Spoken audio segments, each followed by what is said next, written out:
Good morning, everybody, and welcome to a brand new day, a brand new vlog. And today we're finally leaving this hotel room. I gotta tell you one thing, my stomach is turning like the flippin', well, what turns? I don't even know, but it's turning like heck. I don't even know if I'm gonna be able to make it back home. Anyways, let's get the day going. I have no idea what's going on, but we are in Bangkok. I swear, nothing goes to plan. Right now it's 2:30 p.m. Right? We checked out of the hotel at 12:30 and we've just been stuck in traffic. We wanted to go to one of our favorite places to eat here. It was literally shutting down as we pulled in, like completely going out of business. They were removing stuff. So we decided to go to a shopping mall to have a bit of food right now. And we don't feel so fresh after the alcohol intake that we had yesterday. So kids, don't be drinking alcohol. It's bad for you. That's why I don't like drinking alcohol, because then I feel like crap the next day, you know? Anyways, we are going to get ourselves some Korean chicken right now. We're walking through the shopping mall. I don't even know what this place is. Anyways, time to, look at this. Look at this. We could bring the metal over to the scrap yard, make a big buck out of this. We could be making the big buck. Like, literally, the whole shopping mall parking is full, except this secret place over here where you have a bunch of junk laying around. And every single time, there's a parking space for us. We found the chicken place after hours of trying to find this place. Evelyn is threatening me to tell everybody a story of today's morning. Guys, yes, it happened today. It happened. But like, you see, I'm getting threatened here. She's like, she wants to hype. You know what, I'll tell you one thing, guys, right? Before anything happens, yes, I had an upset stomach and I might have severe explosive diarrhea. I had to tell you right now, and I'm sorry if you're eating right now, and I'm actually gonna start eating as well right now, but just so you guys know that if Evelina says that, I said it first. We got some Korean chicken poppers.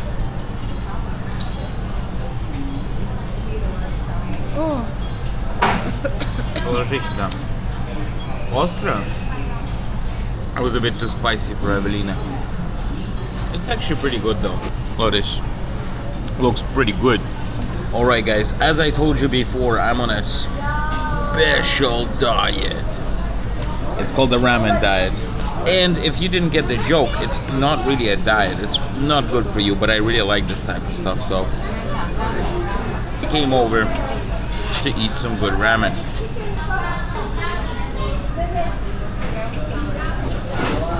Really flipping good.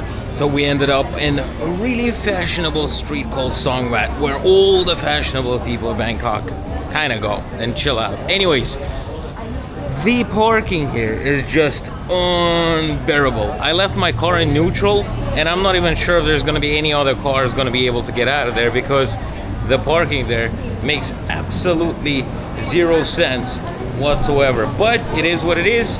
They're just going to have to push my car around. Oh. There's like so many people around here. Anyways, there's Evelina's favorite tea place that we're gonna visit, where they have tea and coffee and all that sort of stuff before we go back home to see our cats. But look at this. Pretty stylish, pretty cool. It is what it is. But I find it quite amusing, the fact that the restaurant that we really liked actually closed down completely when we came over. That's only my good luck. You know, I go to a place and the next day it's gonna be shut down forever. Anyways, look at this. It's a beautiful looking street. I'm surprised that not a lot of people actually know about this place. It's pretty cool to hang out and chill around and walk around. I've been here around like 4 times already. Evelina really likes it here.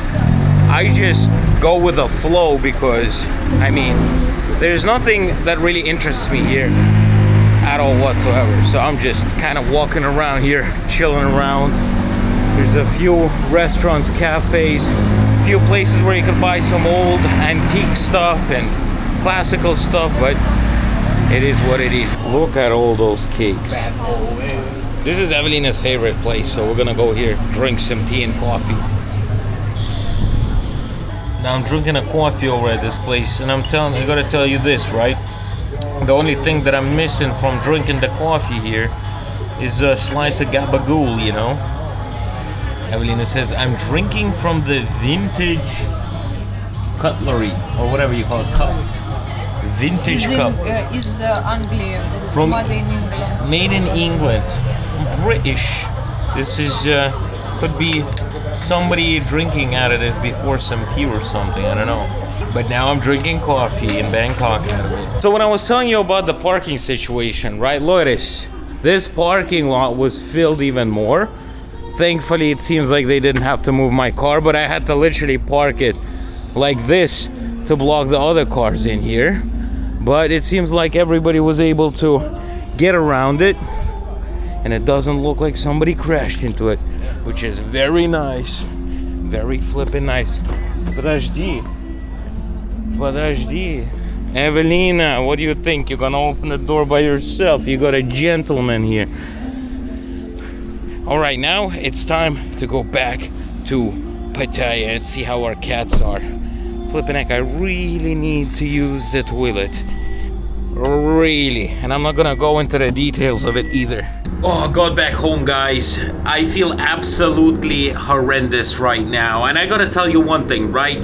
This is why I don't like drinking, because the next day after drinking ends up being horrible. And I hate this feeling. It's like the worst feeling ever. It feels like my body is dying or something like this. That is the reason why I don't drink at all. My body just does not like this whatsoever, you know? And I feel better without drinking. That's why I only drink probably like 4 times a year or something like this, you know? I'm actually happy that my body doesn't accept it that much. You know, when I was 16, 17, there was a lot of parties going around, so I'm kind of over it. Here and there, sometimes if the company is good, I can have a drink or two, but nevertheless, I'm not the biggest drinker you could find out there.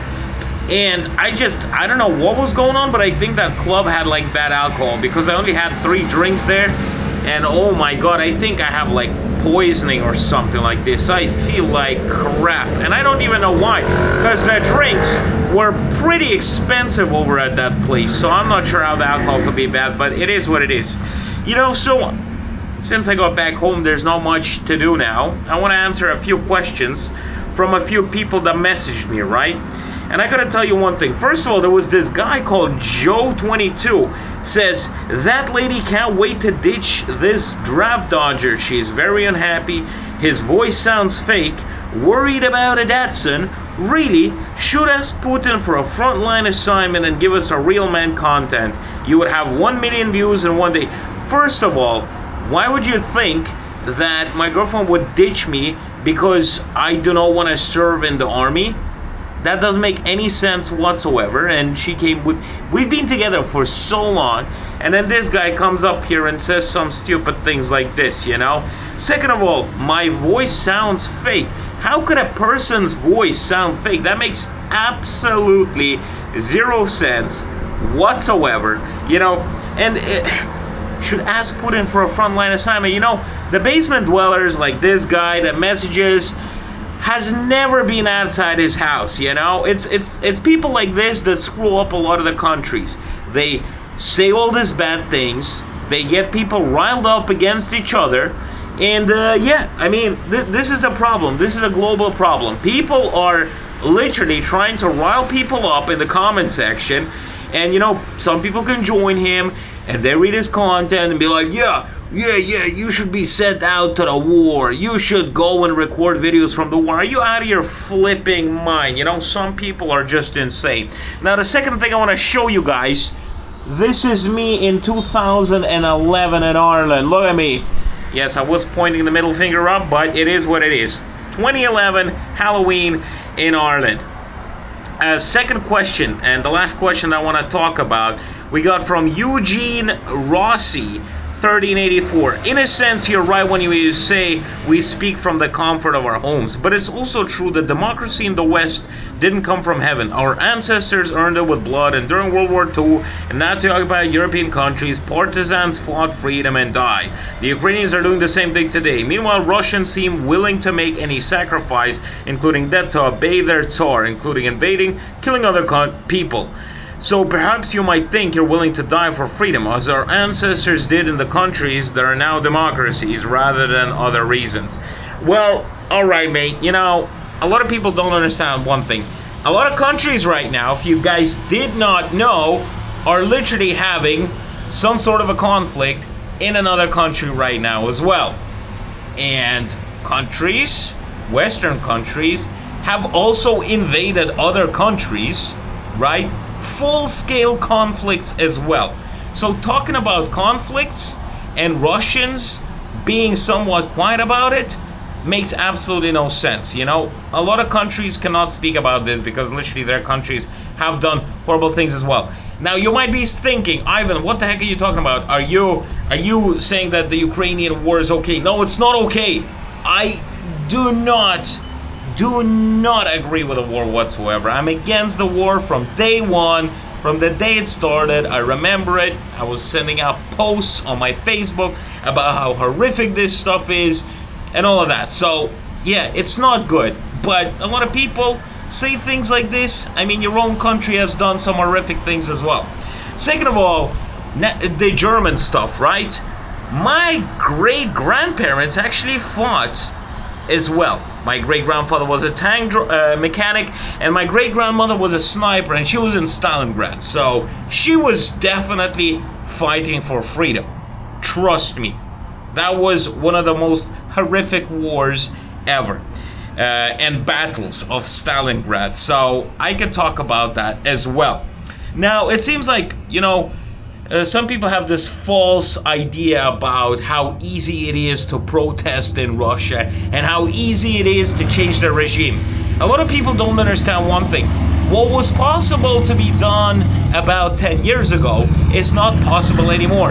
10 years ago, yes, you could have had some sort of a revolution, protest to change the government. Nowadays, it is impossible. You could ask any Russian or any political scientist, matter of fact, to find out that Russia has created such a huge policing system with Spetsnaz, police, and all that stuff, that even if you think of creating a protest of some sorts, there is going to be FSB knocking on your door. You're going to get arrested straight away. Or if you try to do the protest, you're going to be stamped as a, as a terrorist, basically, probably 100%, and you're gonna go to prison.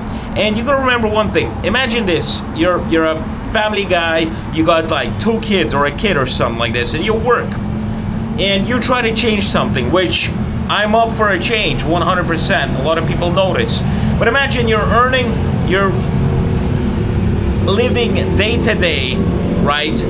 Working, and then you decide to protest and do something, right? And you get sent to prison. How's your family gonna survive? You know, this is not like the best excuse I can come up to, but a lot of people do not understand that it's mere impossible to do anything in Russia right now. It's like saying, yeah, how comes North Koreans are not protesting against Kim Jong-un?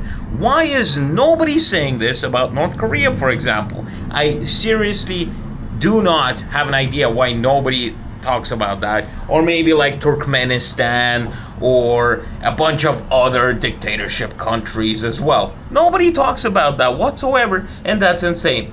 Everybody is just putting the Russians inside of this right now. And I know why, because the media is talking about Russia all the time. You know, my word of advice is to keep a lookout on all of the countries. Not only Russia, but make sure to not be only getting the news that you're getting fed, but make sure to be able to collect the news from different sources as well, and different countries as well. And learn the history of a country, watch the podcasts, about, maybe some political prisoners of Russia and how everything works around the place. You just gotta learn that yourself, and that way you will understand. A lot of people that comment about things about Russia have absolutely zero understanding about it. And I'm talking as a Russian person myself, Yes, Russia is doing horrific things right now. Russia should have never invaded Ukraine. Russia should have never been sending soldiers there. And I 100% agree. They should have never done that. But the world is not as easy as we think. It's not that we could change something like back in the days when there was no internet, or, you could just go out with a pitchfork and a flippin', light a car on fire and everything's gonna change. That's not the way it works nowadays. Nowadays, we gotta think about something different. And I have no idea what. Anyways, guys, I would love to hear your comments and opinions about this in the comment section of today's video. Make sure to hit the like button and subscribe to the channel right now. And I will see you guys in tomorrow's vlog. And right now, I'm gonna finish editing this vlog and go to sleep because I feel absolutely flipping horrible today.